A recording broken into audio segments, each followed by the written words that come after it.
Welcome back once again DPS learning point. आज की series में हम जानने वाले हैं क्लास 10th का चैप्टर नंबर 6 का टॉपिक नंबर 6 यानी कि ट्रायंगल।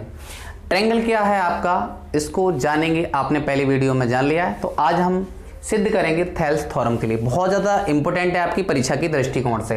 तो देखिएगा, थेल्स थ्योरम को हम समझते हैं। थेल्स थ्योरम क्या कहती है कि यदि किसी त्रिभुज की एक भुजा के समांतर एक अन्य दो भुजाओं को भिन्न भिन्न बिंदुओं को प्रतिष्ठित करने के लिए एक रेखा खींची जाए तो यह अन्य दो भुजाओं को एक ही अनुपात में विभाजित कर देती है। आप कहेंगे सर बिल्कुल कुछ समझ में नहीं आया, आपने क्या बोल दिया। देखिएगा, सबसे पहले हम एक त्रिभुज को बनाएंगे। हमने एक त्रिभुज का निर्माण कर दिया, क्योंकि त्रिभुज किसे कहते हैं, तीन भुजाओं से घिरी हुई आकृति क्या कहते हैं, हम त्रिभुज कहते हैं। अब देखो, उन्होंने ये बात कही है कि अगर इसका आप नामकरण कर दें ए बी सी, अगर हम किसी एक रेखा के समांतर एक रेखा खींच दें, तो समांतर रेखा आपने खींच दी। यहां पर समांतर रेखा जानते हैं आप, ये देखो समांतर रेखा होती है जिनके बीच के अंतर हमेशा कैसा हो, समान हो, उसे हम कहते हैं समांतर रेखा। तो हमने एक समांतर रेखा खींच दी बीसी के, जिसका नाम दे दिया डी और ई। तो देखो ए बी रेखा को ये डी बिंदु पर काट रही है, ए सी रेखा पर इस बिंदु पर काट रही है, जिसका नाम दे दिया मैंने ई बिंदु। अब हम क्या करेंगे इसका, तो उन्होंने ये बात बताई कि अगर ये इस पे काटती हैं तो ए बी रेखा और ए सी रेखा, इनका जो भुजाओं का अलग अलग डिवाइडेशन हुआ है, इनका जो अनुपात है वो एक जैसा होता है, यानी कि समान होता है। तो हम क्या कह सकते हैं कि अर्थात ए डी अनुपात डी बी और ए ई का अनुपात ई सी। उन्होंने कहा कि इन दोनों भुजाओं का जो अनुपात है वो कैसा होगा, समान होगा।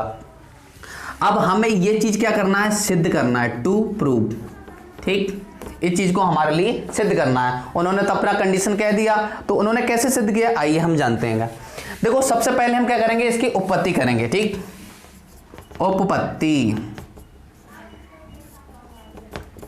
उपपत्ति में आपको थोड़ा सा रचना करनी है। रचना क्या करनी है कि हमें बी से ई को मिलाना है। तो हम क्या करेंगे, सबसे पहले बी से ई को मिलाते हैं। बी से ई को मिला दिया और डी को सी से, तथा डी को सी से मिलाते हैं। आपने डी को सी से मिला दिया। अब आप क्या करेंगे, यहां पर एक स्ट्रक्चर और आपको करनी है रचना कि ए डी ई में हमने एक यहां पर लंब खींच दिया, जिसका नाम दे दिया मैंने एन, और एक मैंने यहां से लंब खींच दिया, जिसका मैंने नाम दे दिया एम। अब देखिएगा हम कैसे, इतना हमने स्ट्रक्चर किया, यानी कि इतना हमने इसकी रचना की है। भाई आपको इसमें घबराना नहीं है बिल्कुल, कुछ मैंने रॉकेट साइंस नहीं किए। तो देखो, हमें सबसे पहले चाहिए क्या, हमें चाहिए भाई ए डी हमें कहां से मिल सकती है, तो आप कहेंगे सर इस वाले त्रिभुज से मिल सकती है, ए डी ई से। ठीक है, ए डी ई से मिल सकती है।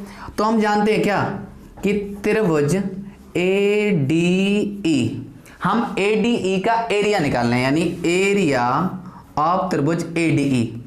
एरिया ऑफ त्रिभुज ए डी ई क्या होता है, 1/2। त्रिभुज का सूत्र क्या होता है, क्षेत्रफल का। तो आप कहेंगे 1/2 आधार गुणा ऊंचाई। तो देखो इसका आधार क्या है, तो आधार इसका क्या है, ए डी। ठीक है, तो हम ए डी और गुणा ऊंचाई कितनी है इसकी, तो ऊंचाई इसकी है एन ई। आप इसको देखो ऐसे करके समझ सकते हैं इस प्रकार से। तो ये है ए और ये है डी और ये है एन और ये है यहां पर ई। तो देखो इसका आधार जो है वो आपका कितना हो गया, ए डी, और इसकी जो ऊंचाई है वो कितनी हो गई, एन ई। बात समझ में आ गई। और आप ये कैसे मानेंगे कि ये कौन सा, यही आधार है, तो जिस पे आपका परपेंडिकुलर यानी कि लंब खिंचा होता है उसको हम आधार कहते हैं। तो यहां पर आपका ये हो गया। अब आपको क्या चाहिए, डीबी। क्या चाहिए, डीबी। देखो डीबी कहां से मिलेगा आपको, डीबीई से, यानी कि आपको इस त्रिभुज से आपको मिलेगा ये डीबीई। तो एरिया ऑफ ट्रायंगल डीबीई, तो ये क्या होगा 1/2 गुणा इसका, देखो आधार क्या है इसका डी बी, अदर क्या है, डी बी, और इसका जो ऊंचाई होगी वो कितनी होगी, तो आप कहेंगे सर ऊंचाई तो इसकी डी ई दिख रही है, नहीं नहीं नहीं, डी ई देखो मैं कैसे आपको बता रहा हूं, ये आपका है आपका एक ट्रायंगल, ये ट्रायंगल है इस प्रकार का। तो अब मैं यहां से कहूं कि इसकी ऊंचाई क्या है, तो इसका परपेंडिकुलर डालना थोड़ा मुश्किल है, तो हम क्या करेंगे, देखो यहां से इसकी ऊंचाई इतनी है, नहीं नहीं, इसकी ऊंचाई ये है, तो आप कहेंगे इसकी ऊंचाई ये है, तो हम क्या करेंगे, इसको अगर मैं एक्सटेंड करूं, आगे की तरफ बढ़ाऊं, तो यहां से अगर इसकी खींचूं इसकी, तो ये इसकी क्या हो जाएगी, ऊंचाई हो जाएगी। तो आप कहेंगे ये है ऊंचाई। तो अगर मैं इस वाले त्रिभुज को यानी कि डी बी ई को, इस लाइन को ऊपर की तरफ खींचूं, तो यहां से तो कोई सीधी लाइन खींच रही है, तो यहां पर क्या है, ये एन ई, क्या है, एन ई, तो हम यहां पर क्या लिख देंगे, एन ई। बात समझ में आई इतनी आपके लिए। अब देखिएगा यहां पर हमें क्या चाहिए, एडी और डीबी। इसका मतलब ये है, ये कह रहे हैं कि इसको समीकरण पहला डाल दीजिए, इसको दूसरा डाल दीजिएगा, तो समीकरण पहले को दूसरे से भाग कर दीजिएगा। तो देखो कर दो भाग, एरिया ऑफ, लिख दो यहां पर, समीकरण एक में भाग कर रहे हो आप, समीकरण कौन से, 2 से, तो कर दो area of triangle A D E बटे area of triangle B D E. देखिएगा लिख दो भाई, 1/2 गुणा ए डी गुणा एन ई, और बटे 1/2 गुणा डी बी गुणा एन ई। बात समझ में आई। अब देखो 1/2 से 1/2 कट गया, एन ई से एन ई कट गया, तो इस प्रकार से आपका कितना आया, area of A D E बटे area of triangle B D E. अब यहां पर आपका क्या बचा, A D upon D B, A D upon D B. इतनी बात समझ में आई आपके लिए। अगर इतनी आपको आसानी से समझ में आई है तो मैं दोबारा रिपीट कर दे रहा हूं। देखो आपको चाहिए क्या, यहां पर AD, तो AD कहां से मिल सकता था हमें, ADE से, तो मैंने इस वाले त्रिभुज को लिया। हमें चाहिए क्या था, DB, तो DB कहां से मिल सकता था, DBE से, तो मैंने इस वाले त्रिभुज को ले लिया। तो इस त्रिभुज का और इस त्रिभुज का एरिया निकाल के उनका दे दिया मैंने भाग, और फिर हमें प्राप्त हो गया आपका AD अपॉन DB।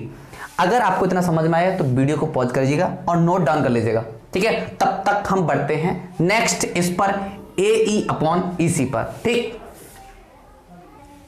अब देखिए जो मैंने अभी सिद्ध किया था उसको मैंने यहां पर लिख दिया है आपकी सुविधा के लिए। अब हमें क्या चाहिए, AE अपॉन EC। तो AE हमें कहां से मिल सकता है, आप कहेंगे AED से, AED से तो मिलेगा। तो देखो एरिया ऑफ ट्रायंगल ADE बराबर 1/2, लंबाई किसकी है, इसकी कितनी है, आधार कितना है इसका, AE, तो आप कहेंगे AE, और इसकी जो हाइट है वो कितनी है, तो आप कहेंगे इसकी जो हाइट है इस वाले त्रिभुज की वो कितनी है, इसकी देखो DM, इस वाले त्रिभुज की जो हाइट है वो है DM, अगर हम इसको आधार मानते हैं, क्योंकि हमारा जो परपेंडिकुलर है वो इस प्रकार से DM है, तो हम यहाँ क्या लिखेंगे, DM। अब हमें क्या चाहिए, EC चाहिए। EC को प्राप्त करने के लिए हमें देखो त्रिभुज लेना पड़ेगा EDC, देखो EDC। बात समझ में आई। तो हम यहाँ पर कौन सा त्रिभुज लेंगे, एरिया ऑफ ट्रायंगल DEC, चाहे आप DEC कह लें, चाहे EDC कह लें, चाहे CDE कह लें, आपका एरिया एक ही है, यानी त्रिभुज एक ही है। तो 1/2 गुणा, अब देखो इसका जो बेस है वो कौन सा हो गया, EC, यानी आधार इसका कितना हो गया, E और C। अब वही कंडीशन यहां पर अप्लाई हो गई, कौन सी, यानी कि इस त्रिभुज वाली, अरे इस वाली। तो इसको देखो अगर हम आगे की तरफ बढ़ाएंगे तो इसका जो ऊंचाई है वो यही होगी, जिस प्रकार से इस वाले त्रिभुज की ऊंचाई जो वो NE हुई थी, इसी प्रकार से इस वाले त्रिभुज की जो हाइट है वो आपकी कितनी होगी, MD, यानी कि DM, क्योंकि हम इस साइड को इधर बढ़ाएंगे तो इस प्रकार से इसकी जो हाइट है वो DM हो जाएगी। तो हम यहाँ पर क्या रखेंगे, DM। अब हमें चाहिए क्या, AE अपॉन EC, तो हम क्या करेंगे, इसको दोनों को भाग कर देंगे। तो एरिया ऑफ ADE बट्टे एरिया ऑफ ट्रायंगल DEC। तो देखो 1/2 गुणा AE गुणा DM, ऊपर वाली वैल्यू लिख ली। अब मैं इसका भाग दे रहा हूं इसमें, तो इसका भाग दे दो 1/2 गुणा E और C मल्टीप्लाई DM। देखो DM से DM कैंसिल हो गया, 1/2 से 1/2 कैंसिल हो गया। इस प्रकार से आपकी जो वैल्यू बची वो क्या बची, AE अपॉन EC। ठीक है, इतनी वैल्यू आपकी बची। अब देखो हमारी ये कंडीशन तो बराबर आ गई, लेकिन यहां पर हमारा ADE है। क्या हम इस वैल्यू को और इस वैल्यू को बराबर रख सकते हैं? तो देखते हैं पहले हमारी ये वैल्यू और ये वैल्यू बराबर है। अगर बराबर है तो रख सकते हैं, और नहीं बराबर है तो हम उसे बराबर कैसे करेंगे। देखो यहां पर हमारा ADE, तो ADE यहां पर है, अरे यहां पर मैंने ADE नहीं लिखा, ट्रायंगल ADE है बराबर। अब यहां पर आपका BDE और यहां पर क्या है, DEC। BDE है यहां पर और यहां पर है DEC, अर्थात हमारा ये कंडीशन बराबर नहीं है। तो बराबर कैसे करेंगे? देखो आपने 9th में पढ़ा होगा, लेकिन हमारे यहाँ के बच्चे पढ़ते नहीं है, अक्सर 9th के लिए है, क्योंकि उन्हें पता लगता है कि 9th तो ऐसे ही है, बोर्ड एग्जाम में ही पढ़ेंगे, अच्छी तरीके से एकदम घोल के पी लेंगे। ऐसा नहीं होता भाई, पढ़ना पड़ता है। तो देखो 9th में ये बताया गया था कि अगर दो ट्रायंगल एक ही आधार पर बने हुए हैं और दो समांतर भुजाओं के बराबर बीच में है, दो समांतर भुजाओं के बीच में है। अब देखो ये यहां पर जो इसका बेस है DE, तो देखो ये ADE है इसका और इसका DBE का, और यहां पर ये देखो दो बने, एक ये क्या DEC, ये एक बेस हो गया, तो ये वाला त्रिभुज और DBE वाला जो है वो एक ही आधार पर बने हुए हैं। देखो मैं अलग से बना के दिखा रहा हूं आपको, जैसे कि ये इस प्रकार से बना हुआ है, इस प्रकार से ऐसे, इसका नाम है D और इसका नाम है B और इसका नाम है E। तो देखो एक तो ये हो गया, मैं इसी को लिया DE को, बड़ा सा बना दो दिखाई दे देगा। अब उसके बाद में मैंने ये ऐसे करके बनाया, तो यहां पर ये कौन सा पॉइंट है, C। अब इसका अगर मैं इसको यहां से मिलाऊं यहां पे, तो ये बन गया आपका दूसरा वाला त्रिभुज ऐसे। देखो कौन सा DEC। तो हम ये कहना चाह रहे हैं कि इसका जो बेस है क्या DE, वो एक ही है दोनों त्रिभुजों का, इसका और इसका एक ही बेस है, कौन सा DE। और ये एक ही समांतर रेखा, यानी कि दो समांतर रेखाओं के बीच में दोनों स्थित हैं। अगर ये कंडीशन होती है तो दोनों त्रिभुजों के जो एरिया है वो कैसे होते हैं, समान होते हैं। तो देखो हम क्या करेंगे, हम यहां पर ये कह सकते हैं C area of triangle DEC बराबर है एरिया ऑफ ट्रायंगल BDE के। ठीक है, area of triangle DEC area of triangle BDE के बराबर है।